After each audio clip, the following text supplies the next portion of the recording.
جوازات کا کہنا ہے کہ سعودی عرب میں مقیم تارکین کے اہل خانہ پر عائد فیملی فیس ادا کرنا ضروری ہے، تاہم اگر کسی نے خروج نہائی لگوانا ہو اور اس وقت اقامہ کی مدت میں 2 ماہ باقی ہوں تو ایسی صورت میں اضافی فیس وصول نہیں کی جاتی۔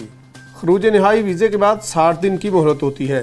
اس حساب سے اگر اقامہ کی مدت 60 دن سے زائد ہے تو فیس وصول نہیں کی جائے گی، تاہم اگر مدت 30 دن یا اس سے کم ہے تو باقی 30 یا اس سے زائد دنوں کی فیس وصول کی جائے گی، جس کے بعد ہی خروج نہائی لگایا جائے گا۔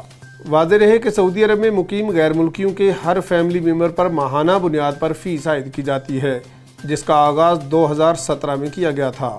جولائی 2017 میں فیملی فیس 100 ریال ماہانہ کے حساب سے تھی، دوسرے برس 200 ریال، تیسرے برس 300 ریال، جبکہ جولائی 2020 کے بعد ماہانہ فیس 400 ریال کے حساب سے وصول کی جا رہی ہے۔ فیملیز کے اقاموں کی تجدید کیونکہ سربراہ کے اقاموں سے منسلک ہوتی ہے، اس لیے جب تک تمام فیملی ممبران پر عائد فیس یکمشت ادا نہ کی جائے، اقاموں کی تجدید ممکن نہیں ہوتی۔ اقامہ کی تجدید میں 3 دن کی تاخیر پر جرمانہ عائد کیا جاتا ہے۔